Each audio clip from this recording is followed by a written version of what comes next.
It is time for us to get to the burning platform this morning, and I did call it the burning Ntlemaza earlier, but it sometimes is. It's sometimes a little bit like him. This morning, Pumi Mashiho and Dumo Denga, who's been on with us before on the burning platform, Nandos are the people who make it possible every single week, and thank goodness for them. They're the only people brave enough in South Africa to actually have open, honest discussions about politics, about current affairs, about society, about the economy, all the stuff that matters. So, Dumo, welcome back. It's nice to see you again. How are you? I'm good, and you, Gareth? Hope everything is well on your side. And yeah, good to be here. That's a very professional setup he's got there. Hey, Pumi, he's got the microphone and the headphone. This guy has learned during lockdown. So many people come up, and I was like, "Whoa!" Yeah, no, Dumo. I mean, like, you can't do meetings and things in a professional way in 2021 if you haven't learned something during lockdown about like basic, equipment. Like, and this stuff is essential now. It's not as if only broadcasters have to have it. Am I right? Right. That's true. Although, Dumo, is that a racing seat you're in? Yeah, yes. Wow, he's even got a racing seat. Look at that. Monza. Yo. All right, so let's hold on tight. It's going to be a bumpy ride. It's also because you have your own podcast, and it is called the ManPatria Podcast. You are a libertarian. You're a former member of the Capitalist Party, which our friend Kanthan, by the way, Pumi, we've had so many people requesting Kanthan's return. And I think you've also been pushing for that for a while. I've got good news on that front. Kanthan, he's now the primary caregiver in his house because his wife is working as hard as he is, but he has to do the school run, and that's why he hasn't been able to join us for a while. But he will be back, and he will rejoin the Burning Platform for an episode very, very soon. Stick around for that. So, just up front, can I start with some feedback? And we like to know where we're heading. Yeah, so this is from Jonathan, who listens to us. And he's written a very nice email saying, listen, I listen to less of the Burning Platform than I used to, and here are the reasons for that. Please invite some of the following people on and take it as constructive feedback. He says, can you get JP Landman on your show? He spins a very different narrative to what you and Pumi and the other guests do spin. I think he would be a breath of fresh air on your show, so I think that's a great idea. We'll try and get JP Landman on. Can we be creative and constructive about job creation? A while ago, I read an article that showed that for every one engineer added to the workforce, 15 lower-level jobs could be created. That's just one example. Can you get someone who could talk along those lines? Not this waffle crap that you guys come up with about we need to be creative. What the hell does that mean? Let's work it out. Do we need more engineers, more welders, more lawyers? No, not these people. What skills we need and how can we attract people? Let's have that conversation. And have you listened to the Realignment Podcast? It's a great podcast, and you could do worse things than trying to emulate that. All right, he says, despite my tone, I continue to root for you guys, and I'm really glad you're achieving the rating success that you have. Well, Jonathan, I promise you every bit of feedback is helpful, especially when it's constructive, and I think that is. So Pumi and I don't get upset when we get these emails. We love it. I love that email. Email. I went to look for JP Lackman, and yes. I went looking last night. So don't worry now. I won't be the only one applying pressure to Sia to get him, because now Pumi's going to be on the case as well. All right, Dumo. First of all, let's just start off with some of the things that you've been doing lately. You think that at the moment the left is saturated and very well represented in South Africa, adding that a new left party will just split the ANC and EFF vote further. But when leftist policies are voted on, people will vote in favor of it unanimously. That's interesting. Is that the state of the left? Because Pumi said for a long time now, Pums, I do listen to you intently. Pumi said the problem with the left at the moment is they're out of ideas. It's not so much a question of representation, but there's nothing new. Do you still stand by that, Pums, before we let Dumo answer? I do. Okay. I do. So I have one small question before, Dumo, you answer that. So are you a right-leaning libertarian, or are you a left-leaning? Which one are you, left or right? I would say that I lean more on the right, but that's when it comes to obviously economics. When it comes to social issues, I'm more of a centrist type of person. So, for example, if you had to ask me, okay, Dumo, what do you think about, let's say, if you say same-sex marriage, for example, I would just say, well, I'll just let them do it. Simple as that. I won't stop people from doing that. But when it comes to economics, I'm more on the right. Yeah, Okay. That's what I would say. I think that's an important distinction to make, because we talk a lot on this show about the left and the right, and people don't often know what those distinctions mean. So maybe, Dumo, you can give us your impression of what the left in South Africa actually means, maybe even how it's different in your mind to the left in America or in Europe or anywhere else. And then we'll start with that, and we'll work out whether or not we've been categorizing people properly, first of all. And then we can talk about the politics and the party politics of that too, because I don't think we've even gone into these definitions on the show before. Right. So let's start with that. Right. So, I mean, if you had to look at me and what I stand for, people would say that I'm a classical liberal, and I would say that they are correct. And now, if you look at the left in the United States, they call themselves liberals, and this is one of the biggest confusions ever. Because when I say I'm a liberal, a lot of people, even in South Africa, who've been influenced by American politics, think I'm a lefty, and I'm like, no. We have to make that distinction. So classical liberalism, I mean, it's all about freedom and so forth. And obviously the left has kind of owned the word liberal. And then in the United States, that's why they've come up with the word libertarian, to try and kind of save the liberal term. So, and also when it comes to categorizations, I also think that people, I think we tend to be quick to categorize people, because people, if you say that I'm a lefty, automatically, well, it's convenient. You can pile a whole lot of good or bad things onto someone just by putting them in that category, right? Right. I mean, and even the word conservative as well. I mean, I remember the one time when Joe Biden won the election, and I said earlier that Joe Biden was going to win. A friend of mine texted me and said, "Oh yeah, what do you think about Joe Biden's win? I need to win. You're a conservative." I'm like, "No, I'm not. I'm a libertarian." Yes, I may have liked Trump. Yeah. But the words are also hijacked. I mean, if you think conservatism today, you almost think racist, right? However, conservatives used to be the Republican Party, and the Republican Party freed slaves. So exactly. if you think about what the word actually means and where it started and what it means today, there's a lot of misinformation. So people, have hijacked all these terms. I want to give you the textbook definition that we learned in political science at Varsity, and it may have changed dramatically. So you must please correct me after I've given you what they taught me. So they used to teach us there was a spectrum. And on the left, it went from the extreme left was what you call radicals. And it would move in from radicals to leftists, from leftists into liberals, but in terms of economic policy and that kind of thing. Centrists are in the middle. Then you ended up with conservatives who were opposite to liberals. Then you ended up with reactionaries, who were people who were extreme right wingers, and then obviously you end up with your extreme right wing, which is usually like nationalist movements and ethnic movements and those kinds of things. So that's what they taught us, and what they said was that mostly, your liberals tend to be more open, your conservatives tend to be more strict. Conservatives believe in traditional values. They often tie things in with religion. They often tie things in with the letter of the law, order, constitutionality, that kind of thing. The left are more interested in personal freedoms, in the ability to create institutions that look after the poor, for example, and those kinds of things have got a bit blurry over the last few years. But do you think largely you can still apply that definition to those groups? Okay, I'm not sure. I'm not sure if you can. I think context is everything, and where we are, our context here in South Africa is so wide and so polarized that, and also, unfortunately, the people who lead these conversations, so our politicians, also revel in the ignorance of people. They use that to their advantage. So they spew out these catchphrases.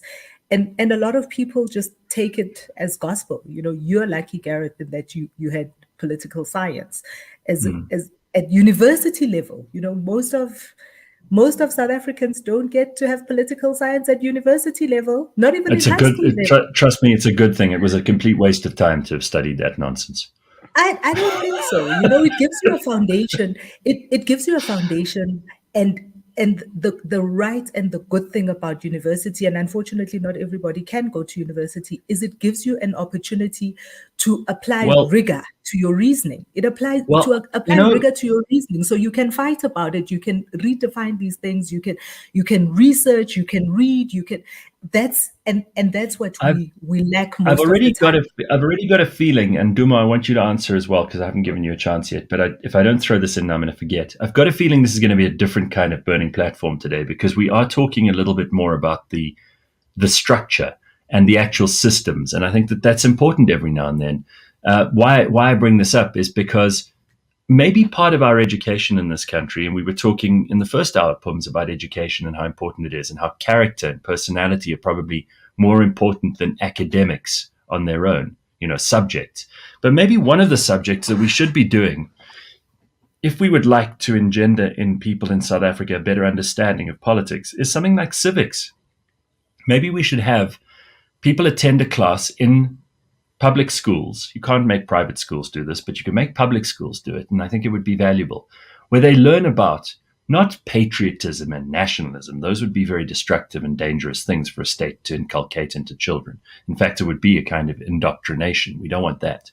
But what I mean when I say civics is that people should learn what the Constitutional Court is, how it came about, why it matters, what they do in the Constitutional Court, how the legislature operates, how people vote, what voting rights are people entitled to. How do we vote municipally as opposed to for a president? How do the political parties work? Not necessarily the ideology, because that kind of thing I think they can find by watching the news, but how the system works, so that if you have a grievance with your local politician, you know how, as an adult, to deal with them. How tax works, I think, would be a really useful thing for people to learn at school. And maybe these are the things that are missing that shouldn't be university level things.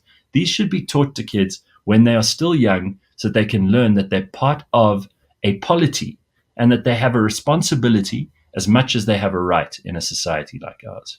What do you think?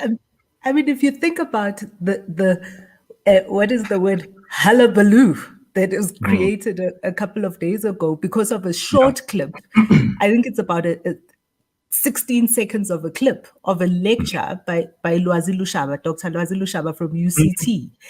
Oh my goodness. And when he was put on the spot, I listened to an interview that they had with him. Besides the fact that this is 16 seconds of a 2-hour lecture that he had with first-year political science students, suddenly it's in the public domain and everybody and their aunt's cat have something to say about it with very little foundational information. But that's what happens. Our politicians, we're lucky if they've got a first degree at this point. So Dumo, now on all of that, you have as much time as you want to to touch on everything Pumi and I have not given you a chance so far to do. Sorry. Right. No, it's all good. It's all good. I liked listening to that conversation. Let's just talk about the civics. Civics is a great idea. I think we should have some sort of that education at some point in someone's life. However, I do feel that people in society just don't know how to think critically. So it's one thing to teach people a process, but it's another thing to teach people how to think. So I also think that, in my opinion, that people should actually learn the basics of philosophy, just learn how to think logically.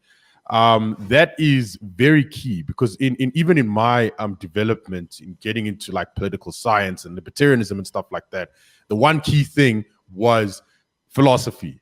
Without philosophy, I don't know where I would be if I didn't even. And and the funny story is that, like, how I got into it. I studied a BCom, and I needed an extra credit, a second-year credit, to actually get into the next year. So I ran to the humanities department because they had a bad rap for just saying, man, you can study this, you can study anthropology, this and that, and you'll be fine.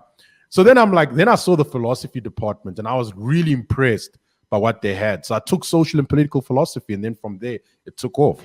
So and I won't lie, from there I think I learned a lot. I learned how to think, everything like that, and my whole world changed.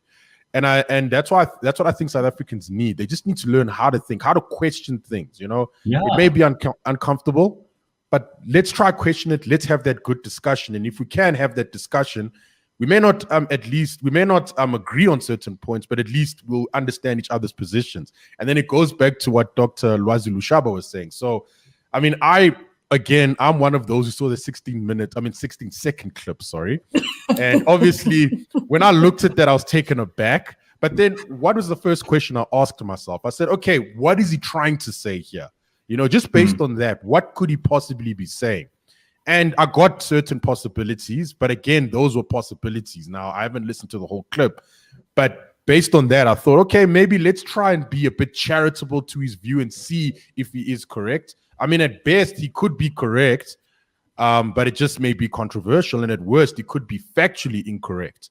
And I'm starting to lean on that end that he might be factually incorrect, but I will know when I do the ManPatria podcast tonight. I'll just read more into what you're saying. But definitely so. I mean, I think that if we know how to think, when people say things that are controversial, we may be a bit more charitable to their views, even though it may cause some shock. You'll still be like, oh, okay, you know what? Let's just hear him out first, and then we'll assess it. So that's what I have to say about it. Yeah, I think that's an interesting place for us to start, but I don't want us to stay in the world of political theory and political structures and how it all works. I want us to actually get into some of the current affairs situations too. Pums, you want to say something before we close that off? No. So guys, I don't know about this. I've only found out this morning because I read an article before we started the show about a possible cabinet reshuffle, or am I out of date? Is this happening this week? It's speculation. It's speculation. Oh, okay. There is a hang of a lot of speculation going on, and it started last week. I think one of the daily newspapers flaunted a story about a looming shuffle and who the people that are the weakest link, apparently, in Cyril's cabinet and most likely to be shuffled are. But nobody has said anything concrete. It's just a rumor. Have you heard anything else, Duma? It becomes so boring because we're constantly talking about personality politics instead of the actual results. If we just analyzed each department based on how, let's say they balance their books, is one of the matrices. One of the others might be how much delivery actually happens from that department. The other one might be how well the Director General performs as opposed to the Minister. And where everybody can do better. But no, instead we look at the personalities here because we're obsessed as a country with who rather than with what. And I think that's a problem. Yeah, I would say that the cabinet reshuffle is just one of those, or looming cabinet reshuffle is one of those stories that I think when media houses are having a slow week and they're like, hey guys, there's no controversy, so let's just bring this up because, hey, it's possible that there might be a cabinet reshuffle. And people just love, they just love personalities. I don't know if it's just a human thing, but we love to see personalities clash, and we love to see Ramaphosa, what he's, yeah. Isn't it also true that part of the reason that cabinet reshuffles happen in South Africa is less to do with government and more to do with the ANC than anything else? It's really ANC cadre deployment at the highest level. So what we're watching is internal ANC politics play out in the top levels of our government, regardless of service delivery, of who the most merit appointments could be. This is actually watching, and we've turned it into like a one-act play almost, that when the president reshuffles, we always think, oh, well, that'll be a good minister there. But if there's still people who think that, they're missing the point. The reason the president hands out cabinet appointments is to reward cadres when the ANC is going through a good time or a bad time, and to bring in people who he can trust or she can trust. And it's just outrageous, actually. That shouldn't be anything to do with it. Pumi, you were nodding your head. You agree? Well, I'm just thinking about the politics of personality and how much the ANC's machinations have taken over government, but also a little bit about how mainstream media in South Africa, a lot of our media has become so partisan. Oh, yeah. And they've fallen into the trap of being part of these battles. And I'm very interested to hear what your take is on this. A couple of days ago, we see first IOL online, and then they had it on the front page yesterday. Some obscure guy who's opened a case against Cyril Ramaphosa and Shanduka for racketeering. And this hot off the heels of within the ANC, Ace Magashule sending, as the Secretary General of the ANC, sending a letter out to all the branches and the regions to say, can he please get a list of all the people who have corruption cases pending, who've had convictions, all of that kind of stuff, in preparation, he says, for putting into action the 2018 NASREC resolution of step aside. And this is 15 days before he is supposed to step aside. And all of these things, I'm looking at all of these things, I'm thinking, this is all just a distraction. There's so many things that our government should be worried about. There's so many things that our government should be taking care of. And we are all so obsessed with step aside this, Zuma this, Cyril this. Now there's a case against Cyril. And I'm asking myself, so there's a case now against Cyril. Is this some kind of check in this chess game that they're playing? Because is he going to step aside? Is he going to step aside as the president of the ANC? Or is he expected to step aside as the president of the ANC and the president of the country? What the hell, guys? Dumo, you want to try that one? You want to give it a go? Yeah, I personally think it's a distraction. I think as I said earlier, it's more of like slow news week. What can we bring up? Talking about the problems in the country. I mean, again, we had a lockdown that took millions of people out of work. I mean, we got like close to 10 million people unemployed as a result. And the biggest story is, hey, is Ace going to step aside? And this is the problem I have. It's just that there are more serious issues in the country. I love that contrast. I love that contrast you just made. 10 million people lose their jobs and people don't bat an eyelid. And one guy in the ANC might lose his job and everybody's like up in arms. It's unbelievable, right? Our priorities just screwed up. And I do think, Pumi, you're right. The media plays a part in this because they are allowing themselves to be used as tools by the politicians. The opposite should be happening. The politicians should know that the media houses are going to, or at least good journalists in those media houses, are going to hold them to account for things they say and do. Of course, that's not happening in all of them. There are one or two who are doing better than others. But by and large, I think IOL has been completely discredited. I think the SABC at this point has more objective truth going on than IOL does, right?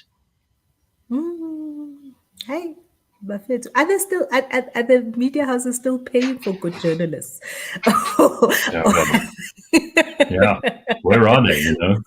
Are they paying for good journalists? Because unfortunately, and we've had this conversation before. There's a lot of junior people in those newsrooms that lack the depth, and then because of the turnaround times of these stories, the stories themselves lack a little bit of rigor, just in terms of back checking, in terms of background to the story.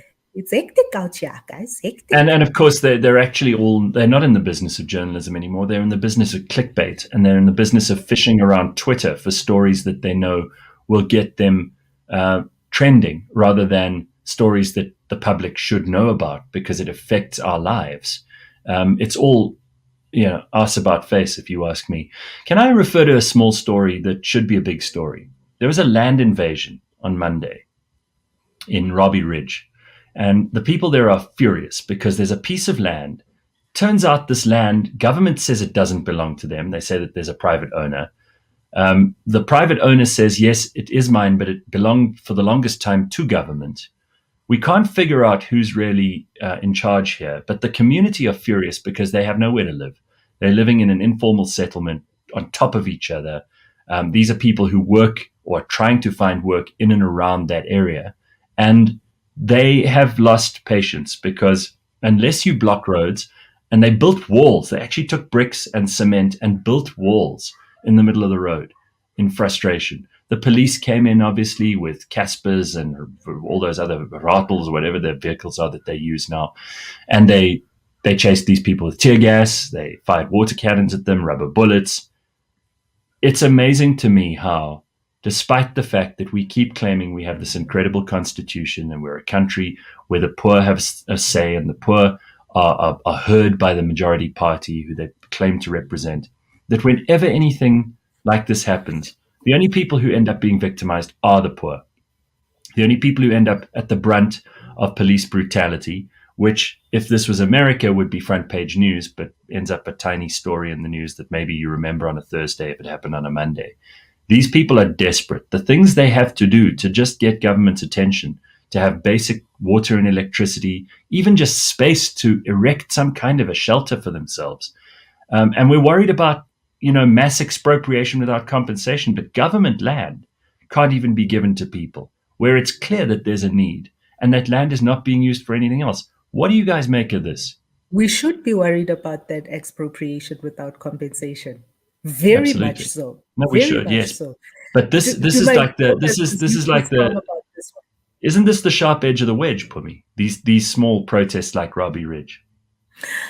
So I don't think so. I mean, on the one side, they show a lot of the discontent that we have in this country. They show that we are ripe for some kind of people are angry. People are angry. People are tired.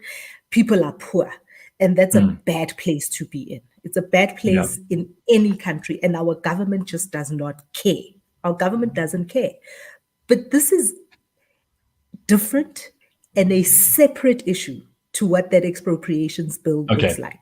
The expropriations bill is using as a mask those disgruntled, unemployed, unsheltered masses. It's using them as a mask. And I very recently was just reading some of the history of that bill. So it should concern us because that bill, guys, if you think about it, when it was brought to the table is at the height of the Gupta heist, right? Mm-hmm. And the way that bill is written is it's basically government kind of going, we can decide what's important for the government agenda.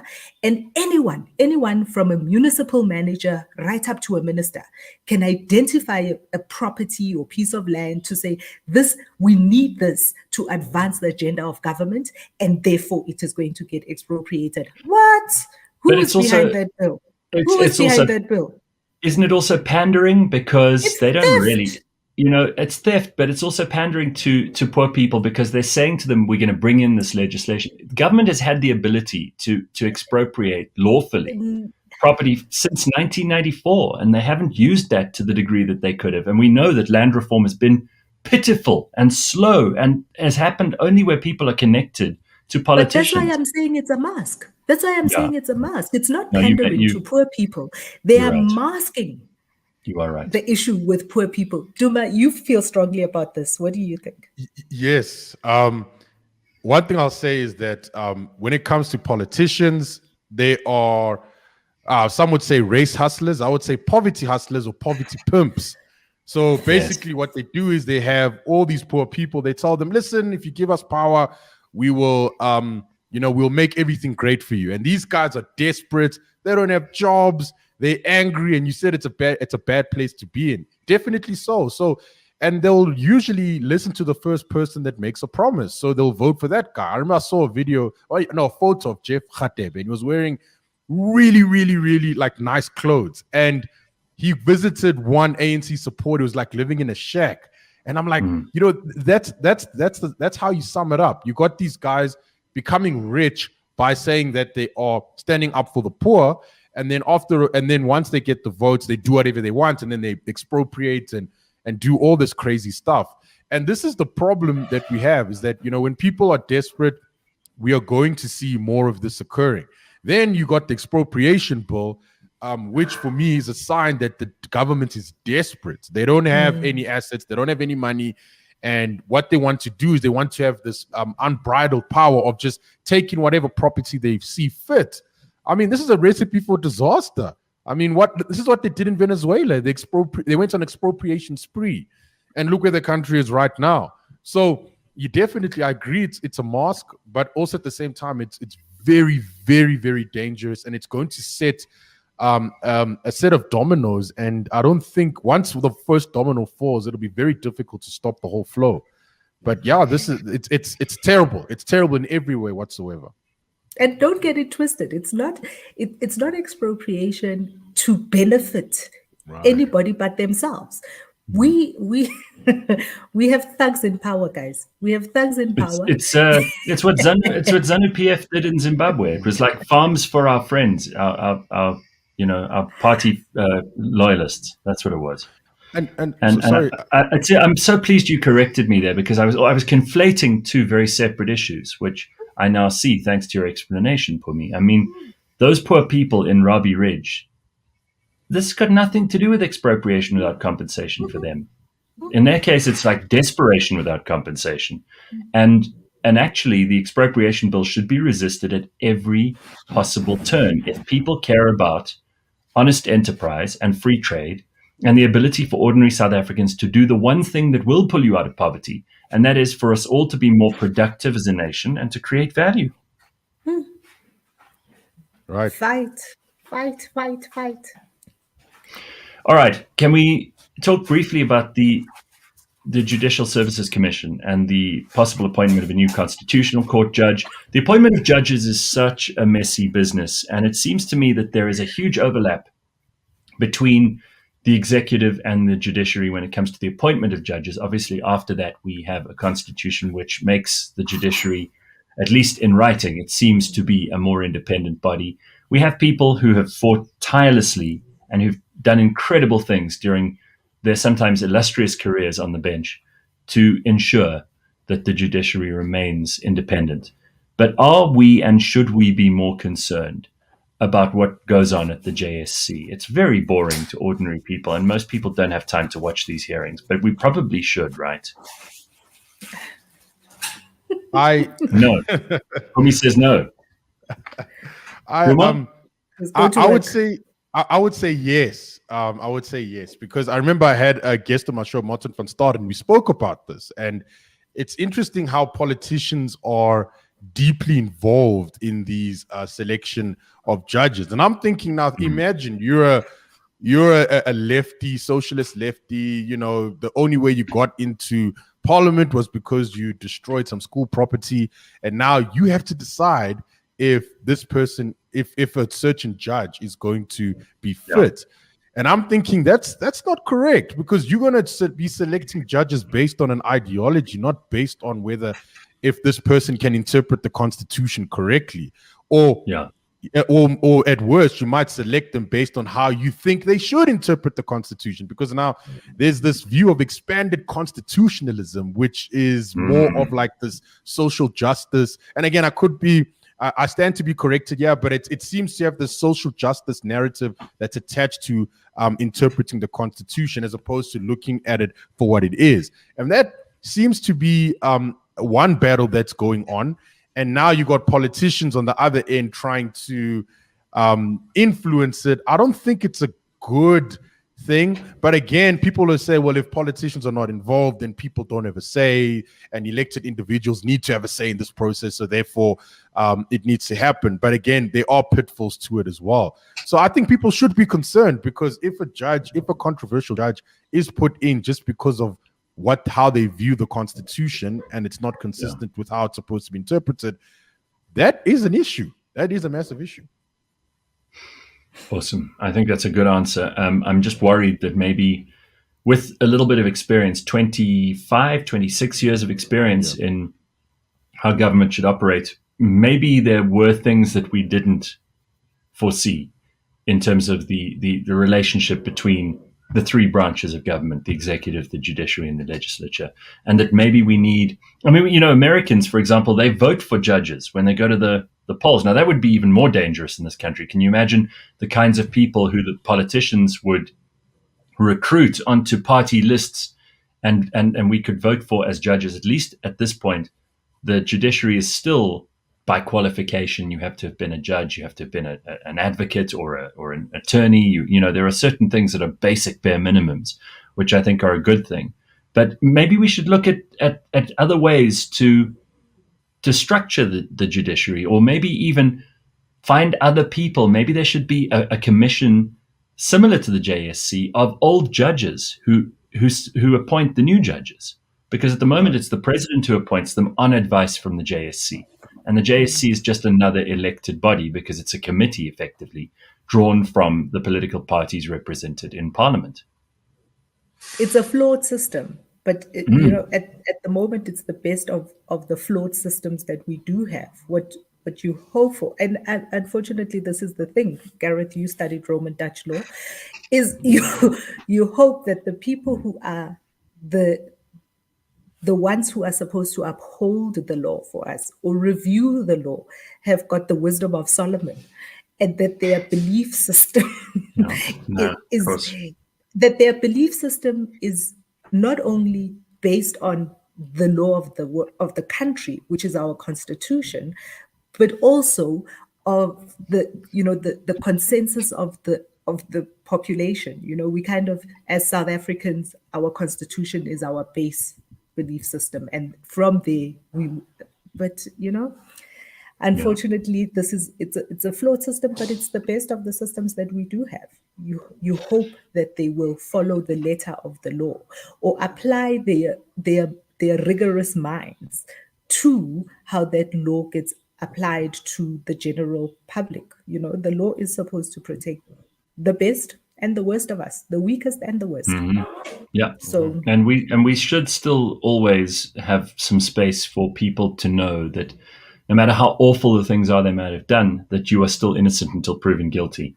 And that at very least, and it's not just criminal stuff, at very least that the judiciary, no matter who appoints them and where they come from, that they will uphold your individual rights to property, to free speech, to live as happily and as freely as you possibly can. That is the whole point of a government, is really to create the structures that will arbitrate between us as people, not just between us and government, but also between me and Pumi if we have a dispute, that there are ways for us to settle Gareth that dispute.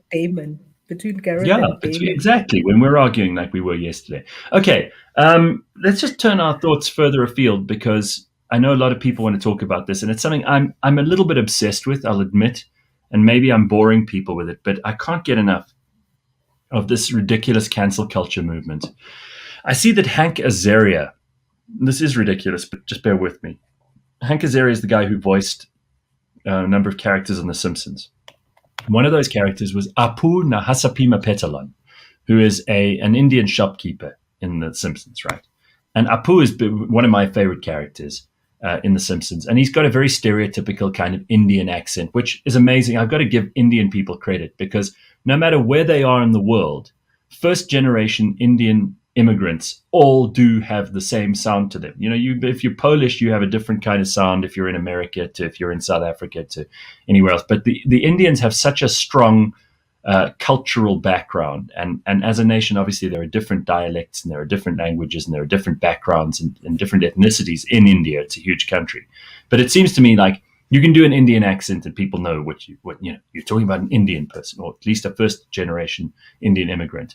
So Hank Azaria is not an Indian, and the cancel mob has decided it's unacceptable for me to pretend. Now, he's an actor, all right. And acting means that you have to pretend you're someone you're not. That's the whole point of being an actor.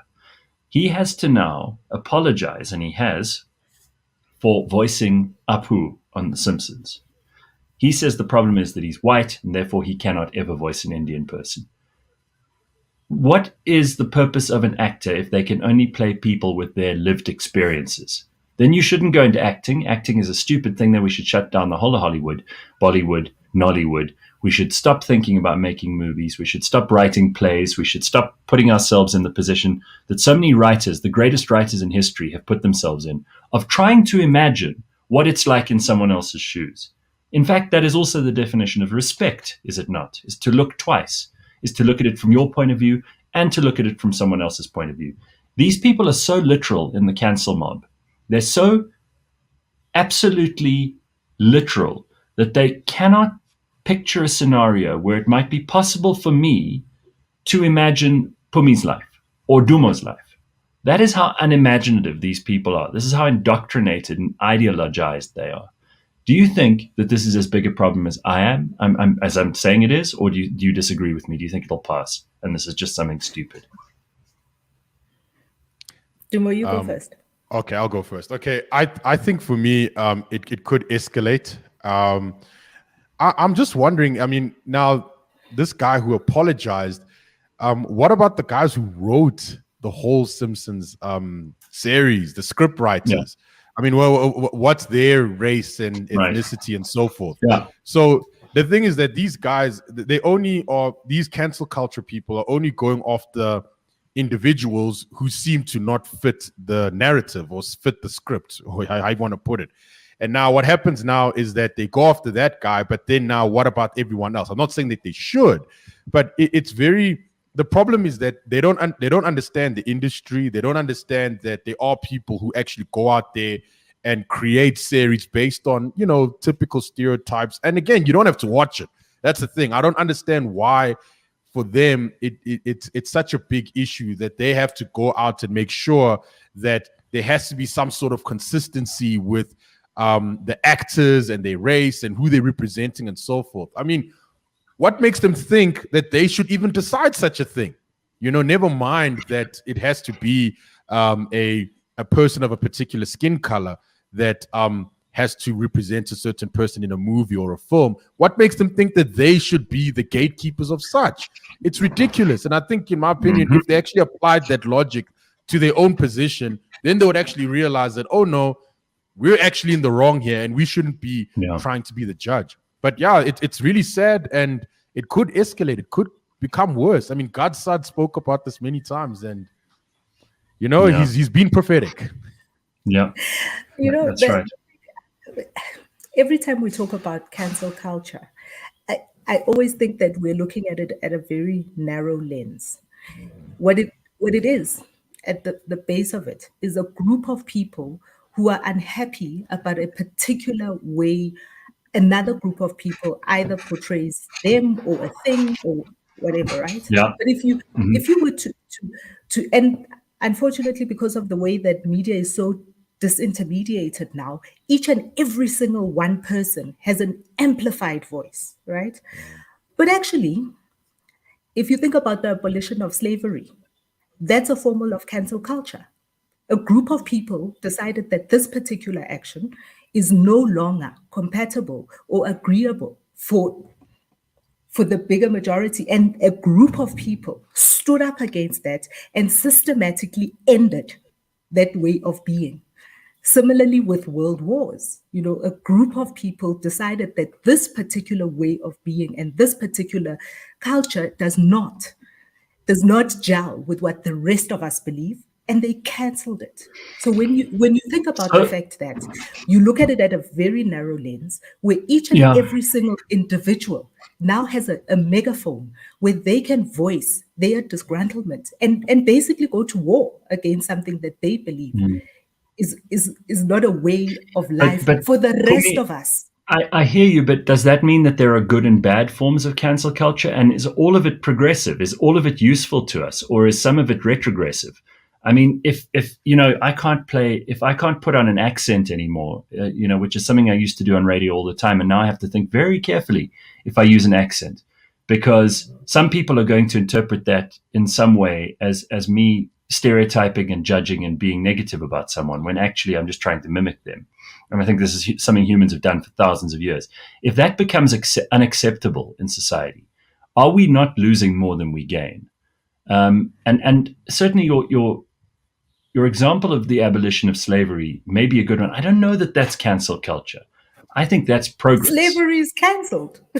Yes, no, but I think that's progress. I wouldn't define that as an unhealthy, unruly mob demanding that everyone conform to their idea. I think what it was like a negotiated settlement, and the people who were on the wrong side of history, they didn't have an argument anymore. It was well reasoned. It wasn't just pressure to conform.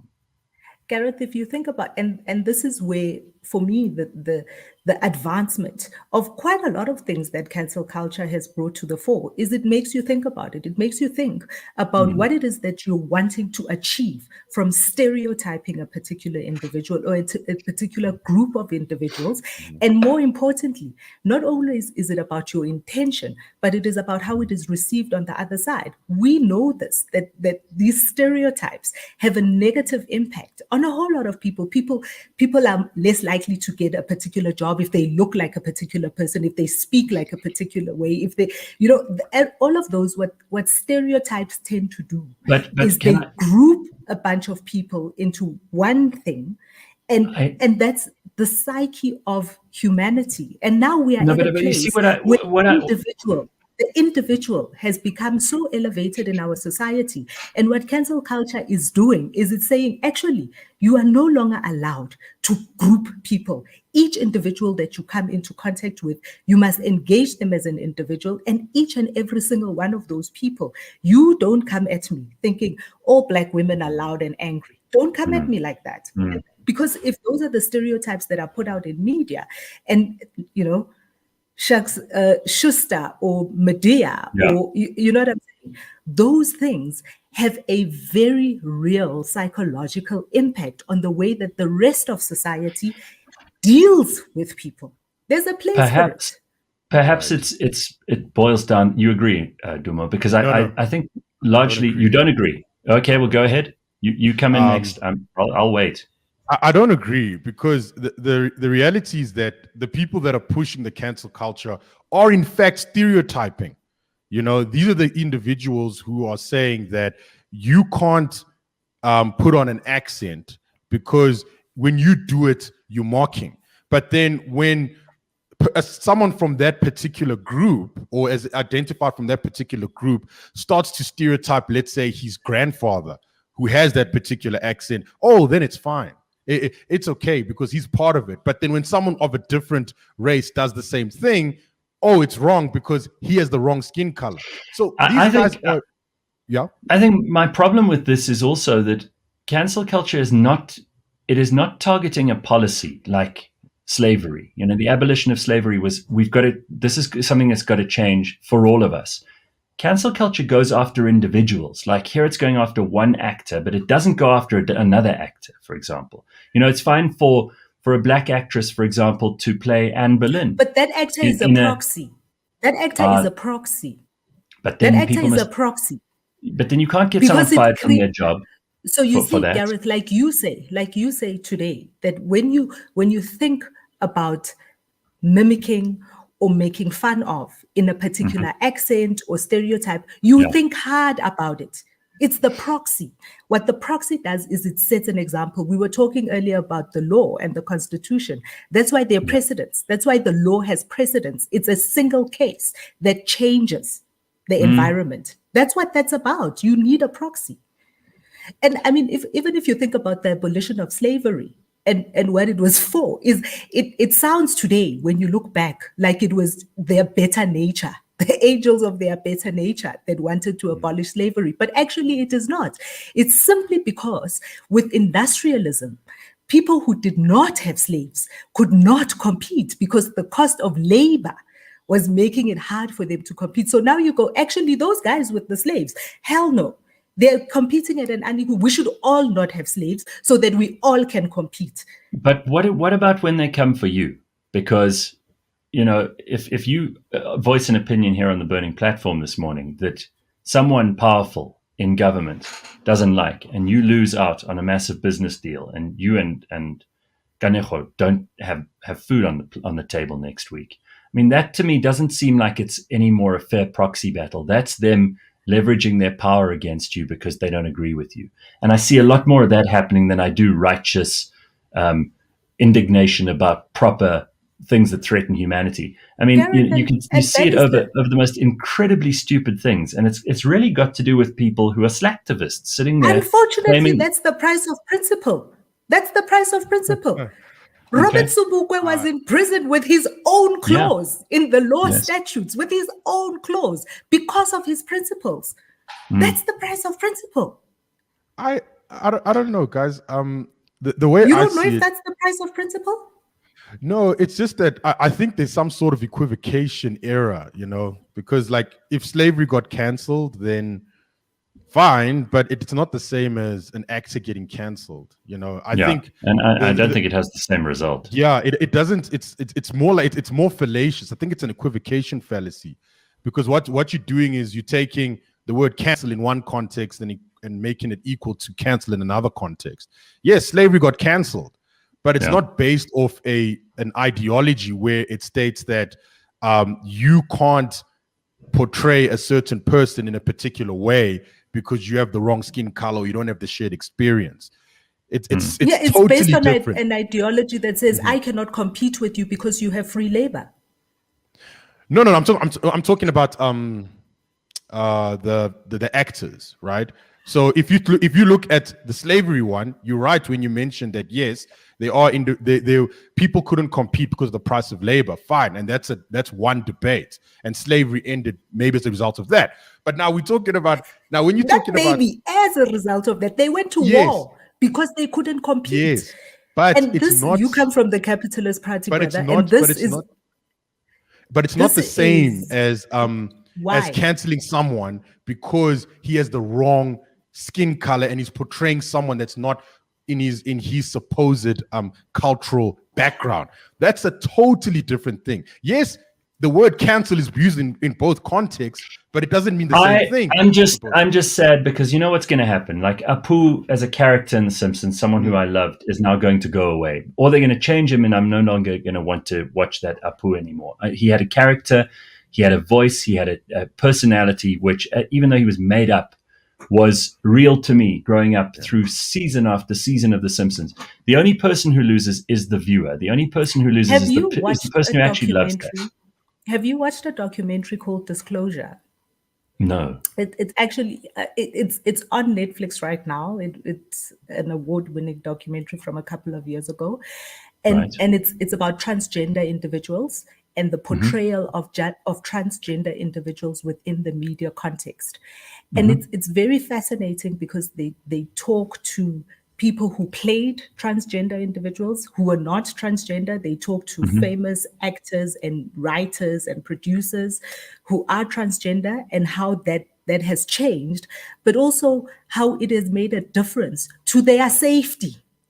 Because of the portrayals, because of the stereotypes and the portrayals, the level of safety, and transgender individuals are still live a very difficult and very precarious life. They still get killed and attacked. We have here in South Africa, you don't even have to be transgender. You just have to be gay and you can still get killed. We have almost daily, we have stories about that. You should see it. You should see this documentary, which for me is a one facet of telling the story of why individuals should own their stories. Individuals should own their stories in not just in the way that they are portrayed or who portrays them, but also in the way that they are written, in the way that it is produced. All of those things. But then it must be okay. But then that's a documentary. That's not a story anymore. It's acting. But it is about acting. The documentary is about acting. But here's that's the beauty of it. That's the thing. Make the documentary that educates people on that, and then people will make their own decisions on that. It's better to do that than to go and cancel someone because he decided to play a certain role in a particular movie. Guys, I'm afraid people should decide. Yeah. I'm afraid we're not going to solve this problem today. In fact, we may not solve it even if we did the burning platform for 3 months solid. I wanted to get to the Derek Chauvin trial, which is obviously hugely contentious as well, because no matter what the jury do in that case, there's going to be an issue. And I think that the people in Minnesota are probably more nervous. The people in Minneapolis, anyway, are more nervous about the riots that will ensue no matter what happens. If he's found guilty, then it is proof that America is systemically racist. Then it's proof that he's a racist. If not, it's proof that America is systemically racist. So, the audience here are going to get whatever the audience decide they want. And in the meantime, no real progress is made. This is only entrenching ugliness. And I wanted to get into more of this. Maybe we'll save it for next time. Pums, I know you've got things to say about it, but Dumo, we'll have you back again soon. All right. All right. Thanks for having me. I much appreciate it. Thank you. That's Dumo Denga. Thank you so much for joining us today. And Pumi Mashiho, always good to have you, Pums. Thank you very much. Have an excellent Thursday, and we will see you tomorrow at 6 a.m. bright and early, cliffcentral.com. This has been The Burning Platform, brought to you by Nando.